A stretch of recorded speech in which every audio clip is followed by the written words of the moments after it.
What's up, guys? Welcome to Daily Dose of Reddit. This is your host that kinda wants to start a video game podcast, Captain Zach, and today's subreddit is r/StoriesAboutKevin. That's right, guys. We get to make fun of stupid people! Okay, that kinda sounded mean, but you know I wasn't trying to be mean.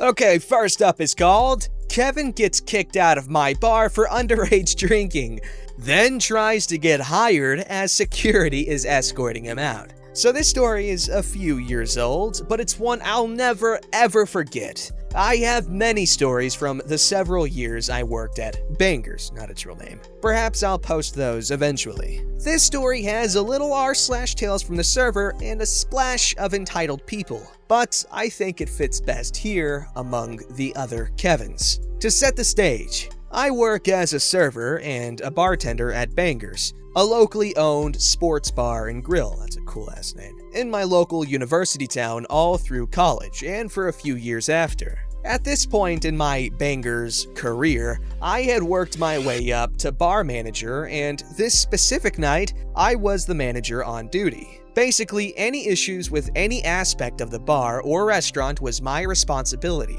in addition to keeping the bar. Because Bangers was a restaurant, we did not ID at the door, and it was the server's or bartender's job to ID anyone who looked under 40, who ordered an alcoholic beverage, which is standard in my state and important later. It is a relatively normal evening. I am tending the bar, shooters are being shot, wings are being slung, everything is how it should be when Kevin approaches the bar. This Kevin is a scruffy-looking stoner hippie kid who is obviously a university student. You know the type.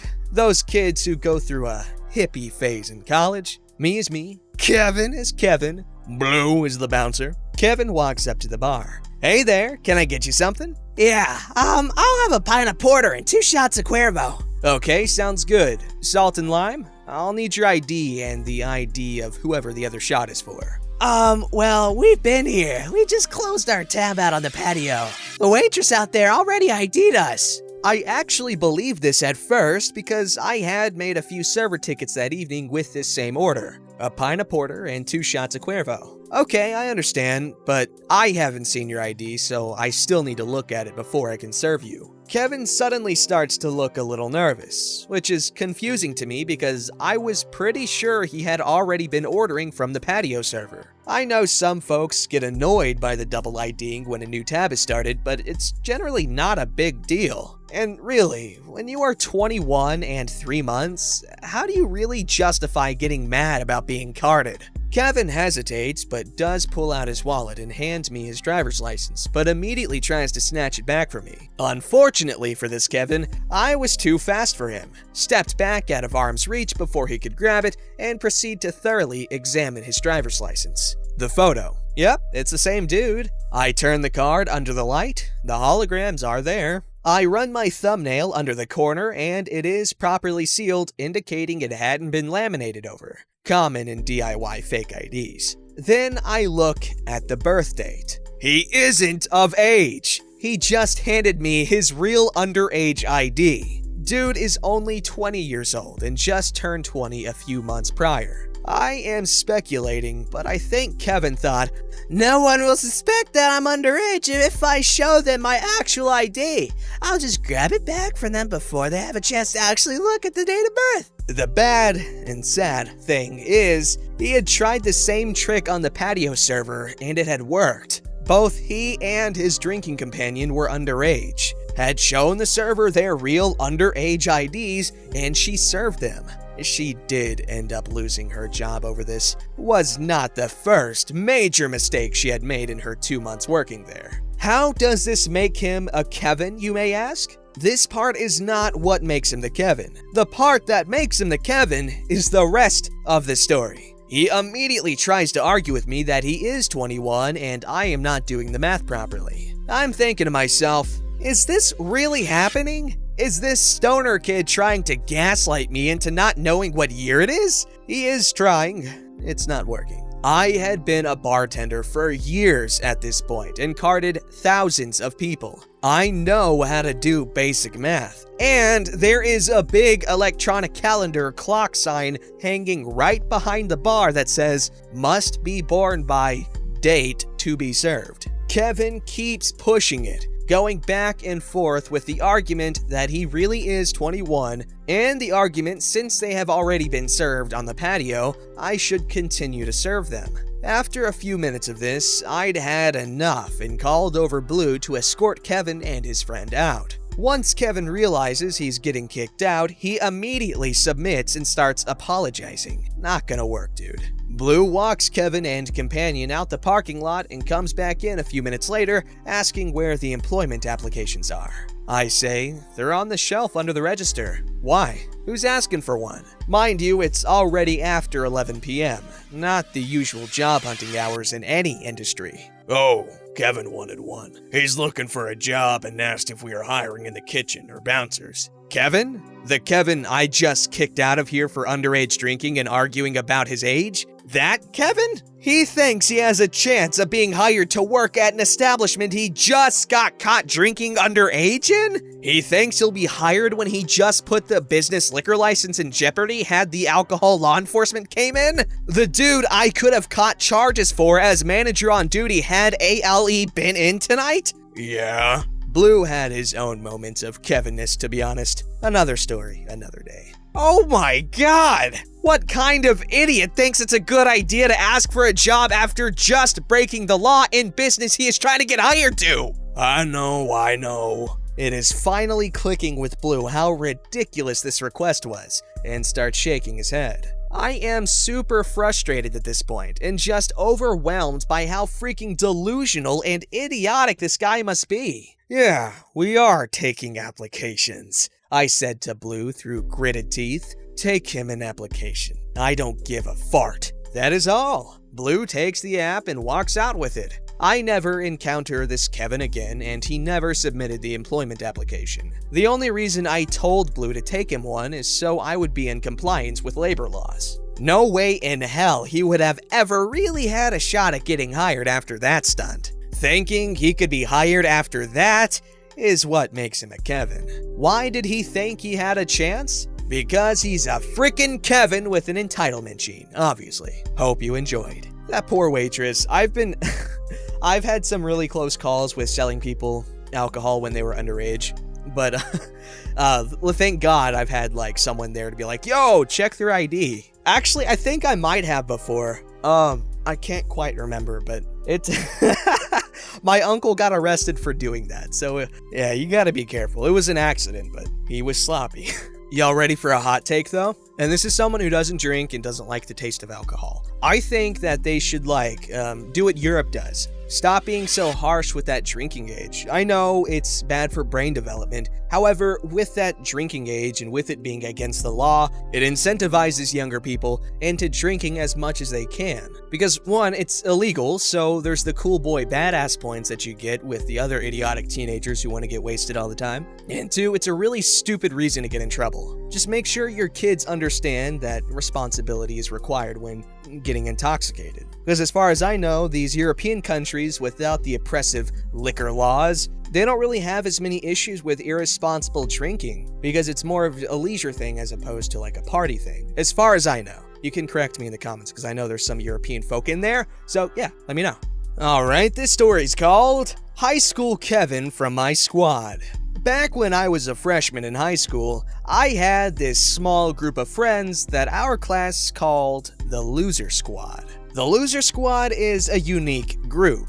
There's 4 of us. There's me, the only girl in our group. Not smart, but not stupid either. Kylo, the rich kid who ate street food for the first time at the age of 12. Brownie, the neckbeard in our group. Kent, the Kevin of our group. We'll just call him Kevin. The squad became a squad when we realized that we're the only weirdos in our class. A little side note. We were a bunch of 11 to 12-year-olds back then. This isn't America. This is set in the Philippines, before the government added another 2 years of school. You graduated high school at the age of 16 and started high school at the age of 11 to 12. That's actually really interesting, thank you. Now, to the list of things my lovely Kevin did. On the first day of school, Kevin got lost. Now, we attended a private Catholic school, which includes preschool and elementary school. High school freshmen have their own separate building, which is right next to the church. There were huge signs on where you should go. Our homeroom teacher was already doing attendance when the elementary school's principal walked in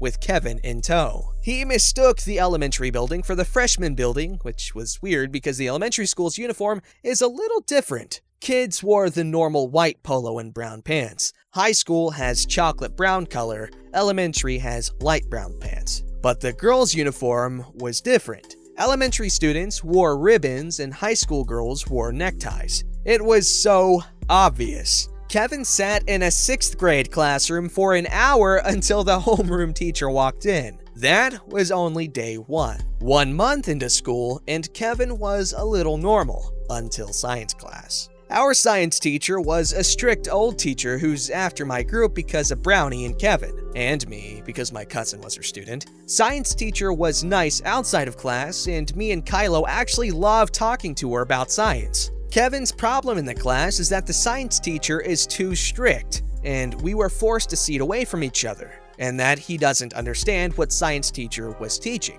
Now, even the worst student in class could easily get the topic. Heck, science teacher would sometimes teach in Tagalog so that we could all get the lesson. Kevin could not, by the love of all that is good, understand the basics of physics and biology. It was also the first time Kevin had seen or touched a cork and claimed out loud that corks are not real. Like, dude, we have a crap ton of cork boards in every floor of the building for clubs and announcements. Kevin did not bring his own lunch during our field trip. No packed lunch at all. Our homeroom teacher had to give him her own lunch so that he can eat. And yes, we asked him why he didn't bring his own lunch. He said that he thought the school would provide it when we were given a list of things to bring. Yes, we were always given a list of things to bring 2 weeks before our field trip starts. It helps, honestly, but it didn't help Kevin. Lunch and extra pair of clothes is always at the top of the list, mind you.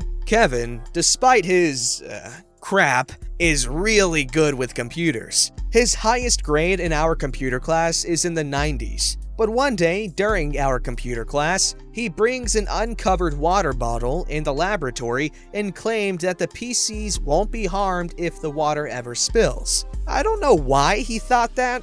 We just ignored him because we were busy with our finals. The next thing we knew, his PC exploded or something. Our computer teacher had to turn the power off of the lab to avoid any fires or something. The cause? Kevin's water spilled and water got in the electric socket or something. He's the reason why no one is now allowed to bring any forms of liquid in the computer lab. Kevin and Brownie caused our classroom a shortage of whiteboarding. This happened when I missed school for 2 weeks, chickenpox. Now, Kylo and I are the main reason why Kevin and Brownie never really got into serious trouble. But unfortunately, Kylo and I had chickenpox at the same time. When we got back to class, Brownie and Kevin were suspended. We asked our class representative, and he told us that those two dum-dums found where our homeroom teacher put the ink for the markers. She hid them from them.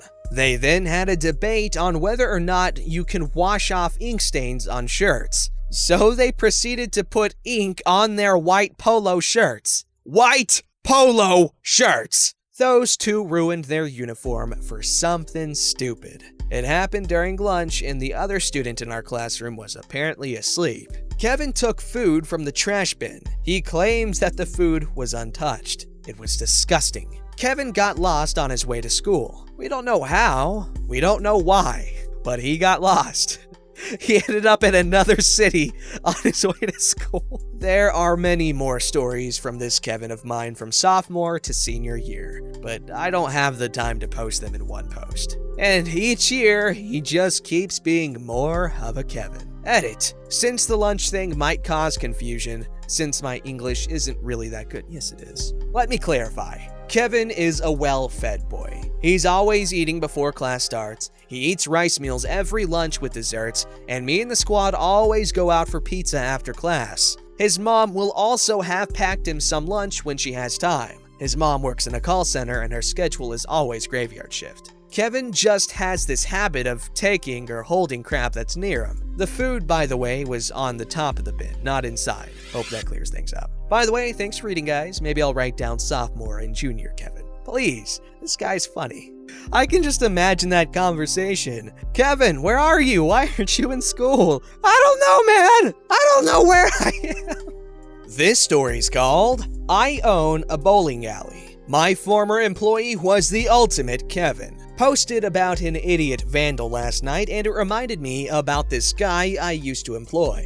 I own a mid-sized bowling alley with about 10 employees. Kevin was 19 when this happened, under a year ago, maybe 8 months. I hired him after losing 2 employees in a week, so I was desperate for somebody. He did so much damage, it was worse than no employee. Here's some of Kevin's greatest hits. He was caught humping a bowling ball in the break room. I see we're starting off strong. Kevin intentionally forgot to put oil on the lanes because he read somewhere that it would make the ball blow up, and he thought that it would be cool. Kevin eventually got removed from anything except for serving food and drink. I figured this would be okay. Oops, that was a mistake. Pretty soon, on the first day I put him on duty serving food for a full shift, a woman comes up to the counter and asks to see a manager. Confused, I ask her what happened. She tells me her pizza is too dry to eat. You know where this is headed. I go to check on Kevin, but he blocks the entrance to the back room with his body and yells to the woman at the counter, "We used a new tomato sauce!" I immediately panic. This is clearly a lie. We don't make our own pizzas. They're food service. I push past him and discover the son of a biscuit eater is serving customers week-old pizza that has been sitting in a cold, dry room. Kevin tells me, "I didn't want to waste the food and I thought you would be mad at me." We had a Christmas party one time and Kevin literally tried to go down the chimney of the business. But the mother-father couldn't even get down further than his waist. The firemen came to get him out, oh my god. We found him playing one-person soccer with our plastic food containers, kicking them and running after them and trying to kick them into goals like the pin setter on the bowling lanes. I was using the toilet once when Kevin walks into the bathroom and stands outside my stall calling 911 to report I was dead. I yell loudly, "Hey, I'm alive in here!" Kevin tells me, "You weren't moving, I thought you were dead. Sorry." Cops still had to check it out and search the whole place. He bought a taser and used it on himself while on the job. Kevin told me he bowled a 300, with no proof of course. He got super defensive when challenged, up to the point of sending me a photoshopped pic of a 300 claiming it was his. Then he told me it was just an example and mine looks like that. It was only an example, I swear.